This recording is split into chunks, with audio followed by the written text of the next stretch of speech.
Bonsoir à toutes et à tous et merci d'être très nombreux devant vos petits écrans pour suivre le nouveau numéro de votre magazine Tac au Tac qui reçoit pour vous ce soir Monsieur Alain Bolodjoa, qu'on ne présente plus. Alain Bolodjoa, bonsoir, bienvenue. Avec vous, nous allons passer en revue l'actualité de l'heure. Comment allez-vous? Bonsoir madame, bonsoir à tout le monde. En tout cas, ça va, de mon côté, ça va, bien que le pays va très mal. Bien que le pays, avec vous, le pays va toujours très mal. Bien, alors, d'abord, cette triste nouvelle, vous êtes au courant de la disparition de l'ancien basketteur congolais de la NBA, Mutombo Dikembe. Ouais. Comment avez-vous personnellement accueilli cette nouvelle? C'est une triste nouvelle et ça coïncide avec le décès de Jean-Pierre Kambila, ouais, qui était le Dirkaba. Et donc, je profite de l'occasion pour présenter mes condoléances aux deux familles.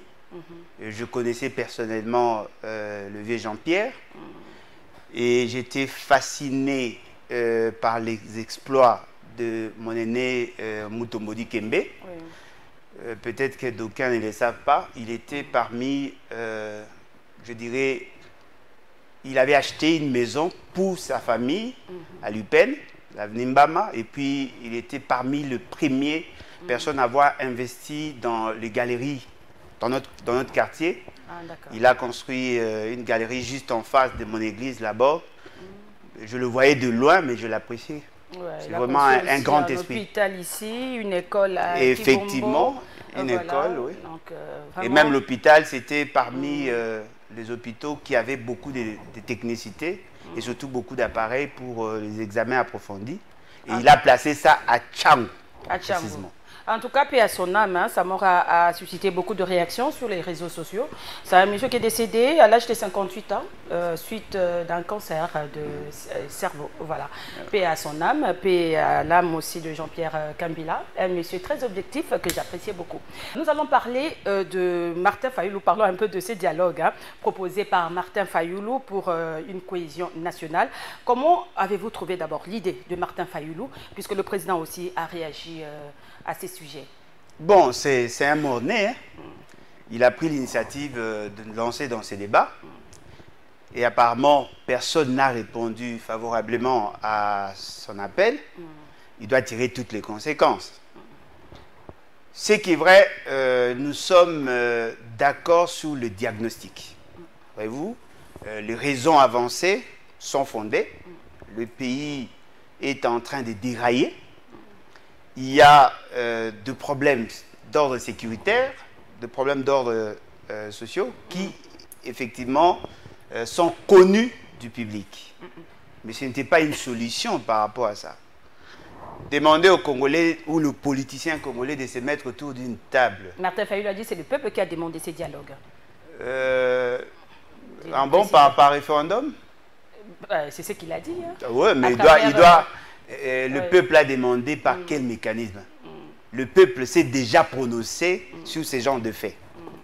Là où il y a contradiction dans le raisonnement, ou là où il y a opposition de notre part, c'est le fait de voir quelqu'un qui dit, voilà, vous êtes atteint de la malaria, vous avez la typhoïde, vous avez telle maladie, et pour y remédier, je vous exhorte de négocier ou de dialoguer avec X.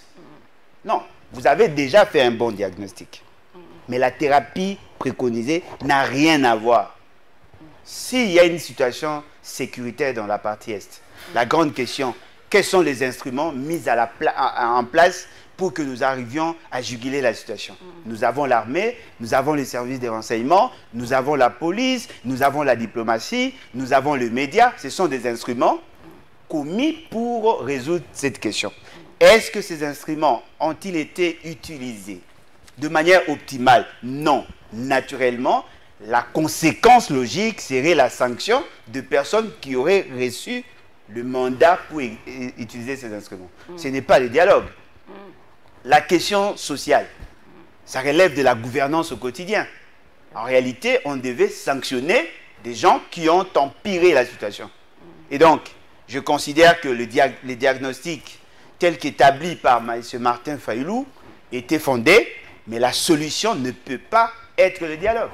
La solution ne peut pas être le dialogue. Donc vous êtes pour le chef, vous êtes d'avis avec le chef de l'État qui dit ne pas être favorable, hein, et lui et sa famille politique. Mais madame, quand vous dites chef de l'État, vous faites allusion à quoi? Ah, mais voilà, il fallait commencer par là. Félix Tshisekedi, mais c'est lui le chef de l'État, n'est-ce pas? Ah bon, y a-t-il un chef de l'État dans ce pays? Mais oui, c'est bon, Félix. Vous me l'apprenez? Je ne savais pas. Quand même, monsieur Bolo, vous savez très bien que Félix non, je sais que c'est notre chef d'État, c'est votre président de la République. Non, mais attendez, je sais que le président, je sais que, effectivement, je sais que le président de la République doit être le chef de l'État. Mais attention, c'est une fonction morale. C'est-à-dire que la personne qui assume la fonction du président doit incarner un système de valeurs, le système de valeurs défendu dans la Constitution. Il doit être un rassembleur, il ne doit pas être tribaliste, il ne doit pas encourager le vol, il ne doit pas signer des accords contre l'État, il ne doit pas comploter contre la République. Vous parlez d'un chef de l'État. Pour être chef de l'État, il faut être porteur. Je vous prends l'exemple de l'Iran. Le président de la République n'est pas chef de l'État. Parce que le chef de l'État, c'est un chef religieux, lui qui porte les aspirations, et les valeurs défendues par la société. Nous avons voulu que le président de la République soit le chef de l'État parce que nous supposions que la personne qui assume la fonction va incarner nos valeurs. Or, en Félix Tshisekedi, il n'y a pas ces valeurs. Il n'incarne pas de valeurs. Non. Il encourage comment, la fraude, les détournements, tout ça, selon vous? Mais bien sûr. C'est lui qui crée les conditions de détournement, c'est lui qui encourage les tribalismes, c'est lui qui encourage la sodomisation. Le père de la nation, il doit quand même aimer le pays. Comment peut-il être mon père? Parce que mon père m'a dit... Un fonctionnaire de l'État, il est là, il œuvre pour l'intérêt du pays. Oui, ça c'est sur le plan administratif. Encourager le mal. Hein. Il assume la fonction du président. Je ne conteste pas. Il assume la fonction du président, mais il n'a pas accédé à la fonction conformément à la Constitution. Et donc, il n'incarne pas ses valeurs. Soit, il n'est pas favorable au dialogue, mais il dit qu'il reste quand même le chef de l'État. Il a dit ça, qu'il est le chef de l'État. Oui, ça, c'est ce que lui dit. Il est ouvert au dialogue, mais à condition que ce soit dans le cadre institutionnel, que Fayoulou, les opposants respectent. Madame, ne voyez-vous pas qu'il n'est pas assez sérieux dans ce qu'il dit? Monsieur Félix Tshisekedi a communiqué avant de faire son tapage là. Oui, oui. Il avait communiqué avant. Qu'est-ce qu'il avait dit? Il a dit on lui aurait proposé l'idée du dialogue, mais il ne voyait pas comment dialoguer. C'est-à-dire qu'il n'a pas dit non. Par le père de la Senko. Il n'a pas dit non au dialogue, mais il a dit il va dialoguer avec qui? Parce que Fayoulou ne veut pas lui reconnaître la fonction du président de la République. Fayoulou a dit il peut dialoguer, c'est-à-dire il accepte la demande de Félix Tshisekedi. Et aujourd'hui, Félix Tshisekedi dit non, il n'a pas de raison de dire. Mais il fallait dire ça au prêtre. Mais il dit que dans les pays, il n'y a pas de crise politique. Non, mais voilà pourquoi je dis qu'il n'est pas sérieux dans ce qu'il dit, maman. Comment pouvez-vous expliquer? L'Église catholique vient auprès de vous pour solliciter votre implication dans la convocation du dialogue. Vous n'avez pas refusé l'idée du dialogue. Il n'avait pas refusé là-bas. Il a dit, pour dialoguer, il faudrait que les autres parties soient consentantes. Fayoulou est d'accord et lui dit non, il n'avait jamais eu l'idée de dialoguer. Mais il fallait dire ça au prêtre. Parce que le prêtre allait savoir que s'il n'y a pas de dialogue, ce n'est pas parce que Fayoulou refuserait de reconnaître à Félix Tshisekedi les statuts de président, mais parce que Félix Tshisekedi n'en veut pas et ne voit pas l'opportunité. Devant cette ambiguïté, cette ambivalence, ça démontre à suffisance que Félix Tshisekedi n'est pas assez sérieux pour être chef de l'État. Ceux qui disaient que non, Martin Fayoulou a des intérêts, c'est quoi son intention, pourquoi proposer ce dialogue? D'ailleurs, il est aussi à New York là-bas avec le chef de l'État, c'est qu'il y a quelque chose, peut-être il veut un partage de gâteau, de poste, tout ça. Vous voyez que ce n'est pas ça, parce qu'il y avait non, aussi... Non, ça pouvait être ça, ça pouvait être ça, madame. Félix Tshisekedi déjà par nature est caractérisé par ce que j'ai appelé la bivalence. C'est-à-dire qu'il a... Je ne dirais pas trouble de comportement ou de personnalité, mais je constate, je ne dirais pas. Non, ça ce sont ses termes.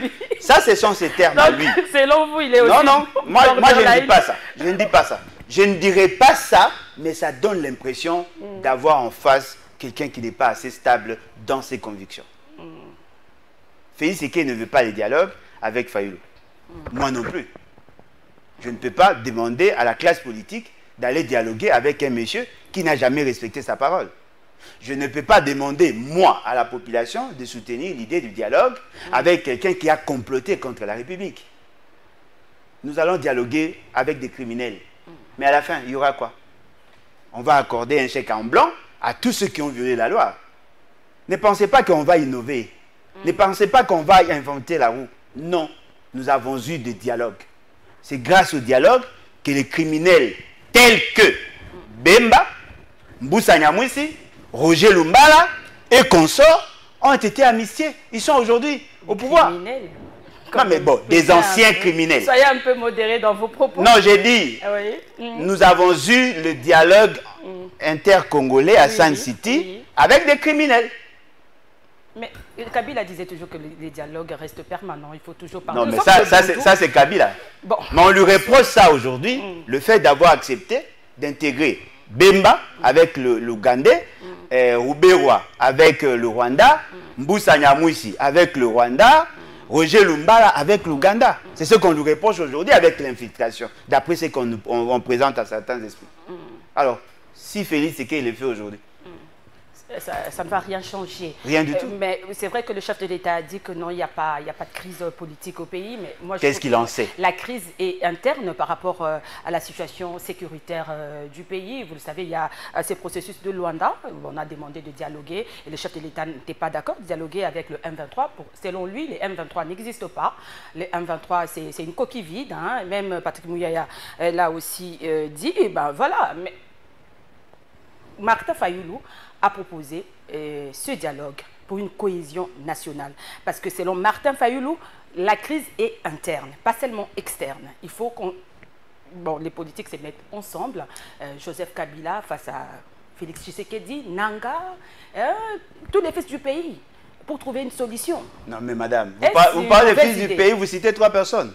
Non, les fils du... Bon, j'ai dit Alain Bologua, par exemple. Là, vous citez que les politiciens. Non, les politiciens, une table ronde quand même. De la politique, en fait. De la politique. Donc, ça serait une cohésion politique. Dirigeant, parce que c'est vous qui dirigez comme... Moi, je ne suis pas dirigeant. C'est vrai que vous n'êtes pas dirigeant, mais vous êtes un leader d'opinion. Non, mais leader d'opinion, c'est-à-dire que ça sera une crise, on va résoudre, on va rechercher la cohésion politique. Alors, pourquoi avoir utilisé la cohésion politique est nationale parce que non, pourquoi nationale? Non. Parce que la cohésion, madame, la cohésion nationale est désirée dans la Constitution. Oui. Si vous lisez l'essentiel de dispositions pertinentes de la Constitution, et surtout l'article 51, vous allez vous rendre compte que nous recherchons la cohésion nationale. Et nous avons fait de la personne du président les symboles de l'unité nationale. Mais lorsqu'on parle de la cohésion nationale, qu'est-ce que ça dit? La cohésion nationale, c'est la cohésion entre les tribus. Entre les tribus. Parce que nous sommes une nation mosaïque. Ah, d'accord. S'il y a un problème entre les Teke et les Yaka, il faudrait dialoguer, il faudrait que la justice intervienne pour redresser les choses. S'il y a un problème au niveau de Otuele ou au niveau de la Chopo, on va résoudre cette question par un dialogue permanent et ainsi de suite. Ces dialogues-là exigent la présence des chefs coutumiers. Parce que ce sont mettons les politiques, les chefs coutumiers, voilà. tout le monde, la confession religieuse, tout le monde autour d'une table pour une cohésion. Oui, madame. Mais qu'est-ce qu'il y a de normal? Aussi l'ennemi. Hein, madame, nous sommes trop compatriotes, nous sommes séparés, nous sommes divisés. Madame, surtout la classe politique. Nous sommes divisés parce que le plus grand diviseur reste Félix Tshisekedi. Si le pays fonctionnait normalement, si la justice faisait bien son travail, on allait constater qu'entre les Teke et les Yaka, il y a un problème. La justice devait sanctionner ceux qui ont commencé à créer le problème. En ce moment-là, il y aura accalmie et la quiétude va continuer. Parce que ce qui est vrai, je ne vous ai pas posé la question sur votre origine. Nous faisons cette émission parce que nous nous respectons mutuellement. Nous faisons l'émission sans pour autant avoir l'idée de savoir qui est qui et qui fait quoi. C'est parce que la loi l'a imposé ainsi. Alors, si on viole la loi, pourquoi dialoguer? Si vous savez que Félix Tshisekedi, c'est lui qui a provoqué la résurgence du M23, on les sanctionne. Si vous pensez que Nanga... Le M23 n'existe pas. C'est une coquille vide. Hein. Il a dit ça. Non, mais une coquille vide... Même le porte-parole du gouvernement aussi a dit la même chose. Voilà pourquoi j'ai dit, c'est ce qu'on appelle dichotomie. Il défend quelque chose et son contraire à la fois. Quelque chose qui est vide ne peut pas ne pas exister. Voyez-vous, c'est logique. Soit ça n'existe pas, soit c'est vide. Alors, comment voulez-vous que je prenne soin d'analyser des propos de quelqu'un qui ne sait même pas ce qu'il dit? Soit c'est vide, soit ça existe. Vous ne pouvez pas dire que ça n'existe pas, c'est coquille vide. Ça veut dire quoi? Le M23 existe. Le M23 ont fusionné avec d'autres organisations pour créer AFC. C'est l'AFC qui a pris des armes au nom du Rwanda et qui nous assaille aujourd'hui. Félix Tshisekedi déploie l'argent de la République pour y mettre fin en faisant semblant. Parce qu'en réalité, s'il avait besoin de trouver des solutions, il pouvait en trouver. Lui, il a créé les conditions de M23. Nanga a récupéré le M23. Il est en train de l'utiliser aujourd'hui. Et fort malheureusement, Félix Tshisekedi fait semblant de chercher à trouver des solutions. Et tout ce que nous dégageons comme... Donc vous mettez même en doute son discours à la tribune des Nations Unies. Madame, que vaut la parole de quelqu'un qui ne respecte pas sa parole? Tout ce qu'il fait, il va à gauche chercher de l'aide, tout ça. De l'aide où? Non. Prenons alors l'occasion d'en parler. Où? Mais il a vu Joe Biden, il a vu plusieurs présidents quand même. Il a vu Joe Biden pour parler de la situation sécuritaire dans notre pays. Tout ça, il a vu tous ces gens-là pour débattre sur des questions. Mais comment vous avez appris ça alors? Parce que moi, je suis les comptes rendus de ces fameux gouvernements. On n'en a pas parlé. Moi, c'est que je sais. Depuis ça fait 6 ans qu'il est au pouvoir. Non, mais il a 6 ans parce qu'il cherchait à se reconstruire. Il cherche quand même des solutions à trouver. Non, mais il en a trouvé, madame. Un président qui vous dit, par rapport à son bilan, il a pris le temps de rencontrer tout le monde, en commençant par Joe Biden, jusqu'à Ping, et il est passé par tout, il a cité des noms. Mais c'est que moi, je vois comme résultat, il n'y a que les photos. Il n'y a que les photos, madame. Que les photos? Non, il n'a rapporté que les photos. Quand il prend des photos avec des gens, il les balance dans les réseaux sociaux. C'est ce que nous voyons. Mais en termes de résultats, Tchijou, zéro. Alors, soyons sérieux. Félix Tshisekedi ne se bat pas pour nous. Il se bat pour lui-même. Il s'est reconstruit lui-même. Non, mais bien évidemment, madame, parce qu'il n'y a pas de résultats escomptés. Il se bat pour lui-même. Il est trop imbu de soi-même. Il n'investit qu'en lui. Toutes les politiques sont Tshisekedi-centrées. Aucun résultat, jusque-là. Aucun résultat. Monsieur Bolodjo, en tout cas, vous êtes trop dur. Alors, les discours, je parlais du discours du chef de l'État qui a dénoncé une fois de plus l'agression rwandaise. Il demande des sanctions. Des sanctions. Là, vous parlez de Félix Tshisekedi. C'était à la tribune des Nations. Vous avez quand même suivi son discours, non? Non, vous parlez de Félix Tshisekedi. Je parle de Félix Tshisekedi, le président. Le fameux chef d'État. C'est pas le fameux chef de l'État, c'est le président. Non, vous parlez de Félix Tshisekedi. Félix Tshisekedi, le président de la République à la tribune des Nations Unies. Vous avez, comment vous avez trouvé son discours? Il a bien fait sa lecture, oui. Il a bien fait sa lecture. Apparemment, le français était bien structuré, les phrases, oui. Mais il n'y a rien de conséquent, là. Il n'y a rien de substantiel. Qu'a-t-il ajouté de nouveau par rapport à ce qui a été dit? C'est qu'il dit chaque fois. Il ne fait que ressasser la même chose. Il répète les mêmes choses. Aujourd'hui, Félix Tshisekedi appartient au passé et il est dépassé. Il propose le même schéma pendant 6 ans. Madame, il faut prendre le soin d'évaluer. Ben, vous avez suivi aussi les discours de Zelensky qui dit que non, on ne peut pas lui imposer la paix, vu tout ce que la Russie a fait dans son pays. Je ne sais pas comment vous avez jugé, analysé Zelensky. Ça c'est un chef de l'État. Oui. Ça, c'est un chef de l'État, un homme sérieux. On ne négocie pas l'intégrité territoriale. On ne négocie pas. Il a été clair quand même. Non, mais effectivement, parce qu'il est sérieux. C'est un homme sérieux. Joe Biden a appelé à la paix. Il a dit que tout le pays en guerre, en conflit... Et même Sarkozy aussi. Quoi de plus normal? C'est la diplomatie qui va résoudre le problème et non la guerre. Madame. Je ne sais pas si vous êtes d'accord avec la diplomatie sert à quoi? À résoudre nos problèmes internes en utilisant des instruments internationaux. C'est-à-dire que s'il y aura besoin de dialoguer, ça ne viendra pas de nous. Ça viendra de la communauté internationale. Nous avons notre approche en interne. Lorsqu'on s'attaque, on touche à notre intégrité territoriale, nous faisons la guerre. Mais si la communauté internationale constate que la guerre ne pourra rien résoudre, c'est à la communauté internationale de nous proposer les dialogues. En ces moments-là, comme il y a un renversement des rapports de force sur le terrain, c'est à nous d'apprécier. On ne va pas nous imposer la paix. La paix, oui. Nous n'avons pas besoin que de la paix. Nous avons besoin de veiller sur notre intégrité territoriale. Nous avons besoin de défendre notre identité en tant que peuple souverain. Ça, ce sont des ABC de la gouvernance. Non, moi je suis d'accord pour le processus de Luanda. Mais à Luanda, Félix Tshisekedi a signé un document qui nous impose de collaborer avec le Rwanda, de continuer la coopération avec le Rwanda, de faire en sorte que nous réinsérions le M23. Et vous pensez que c'est sérieux? Donc vous n'êtes pas d'accord avec le processus de Luanda qui a permis... Non, moi je ne suis pas d'accord. Le Rwanda et la RDC? Non, je ne suis pas d'accord. Vous voulez réinsérer quoi? Le M23? Mais ça, c'est accorder un chèque en blanc. Vous voulez quoi? Négocier avec le Rwanda. Vous allez aussi négocier avec la Zambie, avec le Soudan du Sud, avec l'Ouganda. Si chaque État doit nous imposer le dialogue pour que nous résolvions la question sécuritaire, sachez-le très bien, on n'est pas en conflit des terres qu'avec le Rwanda, on est en conflit des terres avec près de 5 pays. Alors, dans cette logique, on négocie avec le Rwanda, la Zambie se dira, oui, comme vous avez négocié avec le Rwanda, utilisons le même procédé pour négocier. Parce qu'une bonne partie du Katanga est entre les mains des Zambiens. Une bonne partie de Grand Bandundu est entre les mains des Angolais. Nous avons un problème avec au niveau de l'Ituri avec les Ougandais. Nous avons un problème du côté de Farage Otuwele avec le Soudan du Sud.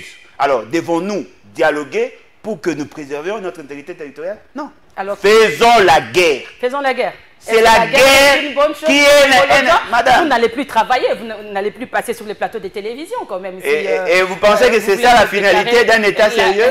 La guerre. C'est ça la finalité d'un État sérieux? Donc selon vous, la solution, c'est la guerre. Parce que, bon, que répondez-vous d'abord à ceux qui pensent que les opposants ne proposent pas de solutions? Moi, je propose le départ de Félix Tshisekedi. Hein? Je propose son départ parce qu'il est incompétent. Je propose son départ. Ah, vous voyez? Donc le problème, c'est l'individu. Mais oui, il y a un problème, il y a un problème de leadership. C'est que je tiens à vous rappeler, nous avons deux niveaux de crise. Au niveau interne, oui, et au niveau externe. Oui.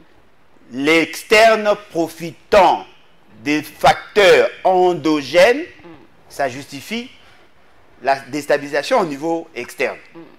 Si nous voulons résoudre la question externe, sans résoudre la question interne, il sera difficile. Ça sera une solution symptomatique. Non, ce n'est pas le dialogue. Ce que nous devons faire, c'est de mettre hors d'état de nuire tous les éléments malicieux internes. Voilà pourquoi nous nous disons... Mais pour ça, il faut être unis, il faut être ensemble. Non, nous devons être ensemble, mais pas avec les criminels. Pas avec les délinquants. On peut être ensemble sans nécessairement dialoguer. Il y a des lois dans ces pays qui nous régentent. Ne donnez pas l'impression que tel que nous sommes là, pour que nous arrêtions le voleur, le meilleur procédé, c'est de dialoguer avec eux. Si on peut arrêter un voleur, on peut aussi arrêter un haut traître. C'est ça l'idée. C'est-à-dire que sur le plan interne, en tant que peuple souverain, l'instrument à utiliser, c'est l'armée, la police, les services de renseignement, et ainsi de suite. Sur le plan externe, nous pouvons utiliser la diplomatie, et ainsi de suite. Ne faisons pas trop d'amalgame sur cette question-là. Le premier réflexe d'un État, c'est de défendre son intégrité territoriale. C'est ça votre proposition. Voilà l'Ukraine. Oui. L'Ukraine n'est pas totalement contre le dialogue. Mais l'Ukraine considère que la question de l'intégrité territoriale n'a pas besoin d'être alimentée par des options diplomatiques. Il fait d'abord la guerre et après, la communauté internationale va exiger le dialogue. En ce moment-là, vous défendez votre intégrité territoriale. Dites-moi un peu, les enfants qui nous suivent, ont quelle perception, ont quelle vision de Félix Tshisekedi? Dites-moi. Quelqu'un qui prend 6 ans pour pleurnicher. Il a construit son mur de lamentation et chaque fois quand il dit, non, vous voyez, c'est la première fois, il a quand même condamné le Rwanda. Mais moi, je n'ai pas besoin qu'on condamne le Rwanda. J'ai besoin des résultats. Et c'est ces résultats-là qui traînent, justement parce qu'il est incompétent. C'est lui qui donne la possibilité à Kagame d'être grand. Mais cette guerre a duré plus de 20 ans. Hein. C'est pas seulement Félix est venu là après. Vous parlez de la guerre des M23? Oui, la situation sécurité avec les FDLR, tout ça. Parce que non, mais madame, le Rwanda, Kagame a conditionné aussi les dialogues. Il faut les départs des FDLR. Il faut bouter dehors.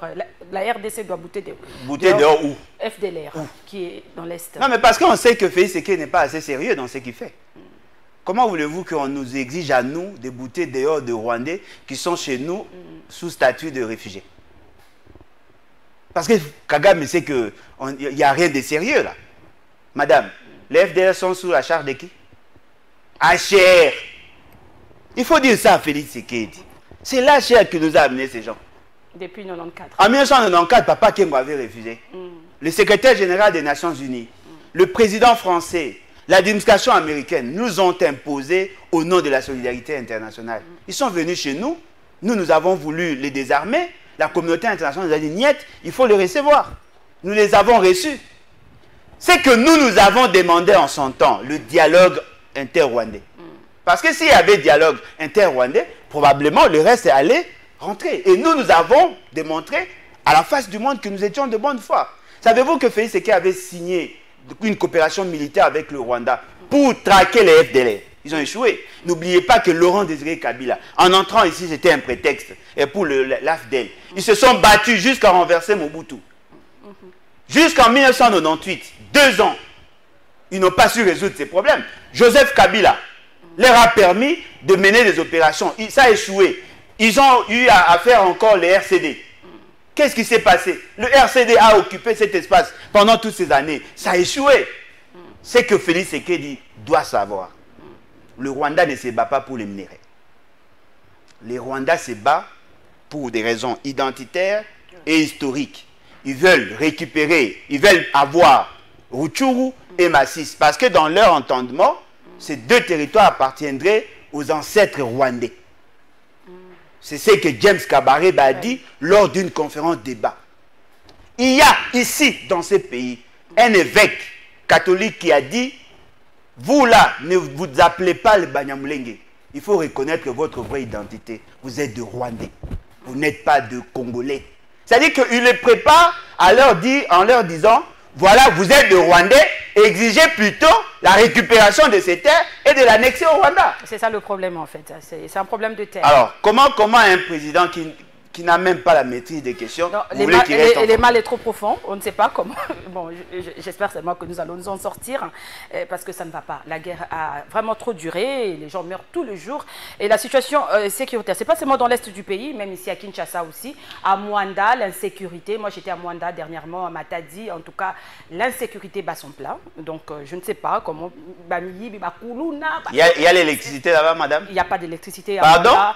À Mwanda, il n'y a pas d'électricité. Il y a un sérieux problème d'électricité. Voilà, c'est vrai que vous voulez dire que le chef de l'État avait promis qu'on accompagne.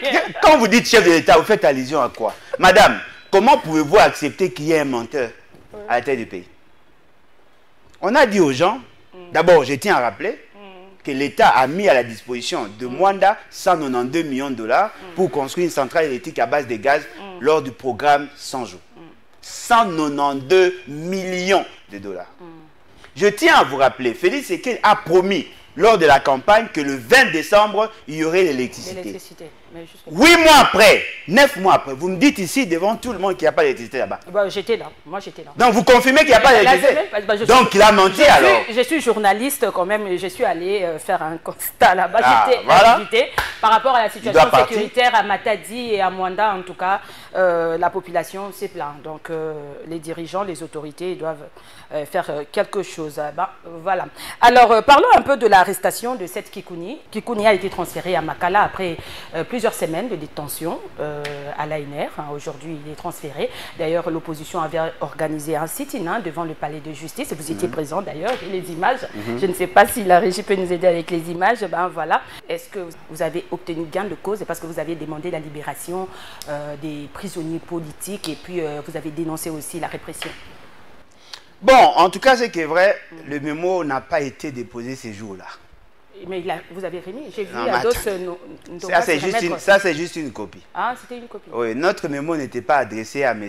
Constant Moutamba. Ah, d'accord. Nous avons déposé effectivement le mémo le lendemain. Et puis, Constant Moutamba, en tant qu'ancien activiste, il s'est saisi d'office de ces dossiers. Il est venu répondre parce que nous étions là en train de manifester devant le palais de justice et non devant le ministère. Non, c'était le palais de justice. Le palais de justice. Oui. Nous avons manifesté en tant qu'ancien activiste parce que même s'il est kabilo, tshisekediste, mais il reste quand même congolais. Oui. Nous avons lancé l'invitation. Il est de l'opposition. Non, il n'est pas de l'opposition. On ne peut pas être du gouvernement et être de l'opposition, maman. Oh. Pas possible. Il a répondu à l'invitation. Oui. Parce qu'en lui, il y a ces réflexes-là.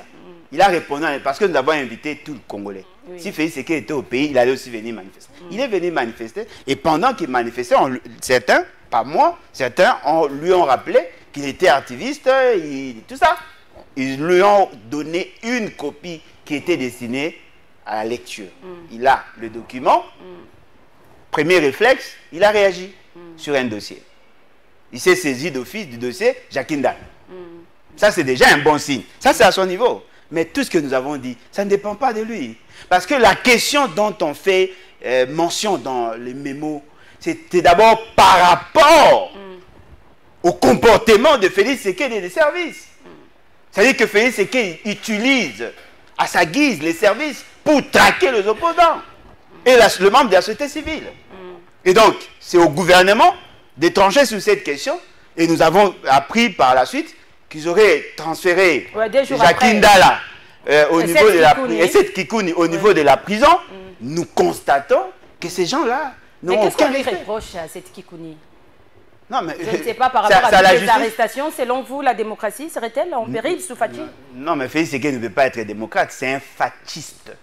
Le fascisme, c'est le mixage entre le moboutisme et le kabylisme pour créer le fascisme. C'est-à-dire qu'il est pire que Mobutu, il est pire que Kabila. Et pendant ces temps, il était à New York, à la tribu des Nations Unies. Il a demandé à tous les partenaires internationaux et puis de la RDC de soutenir la candidature de la RDC à obtenir un siège.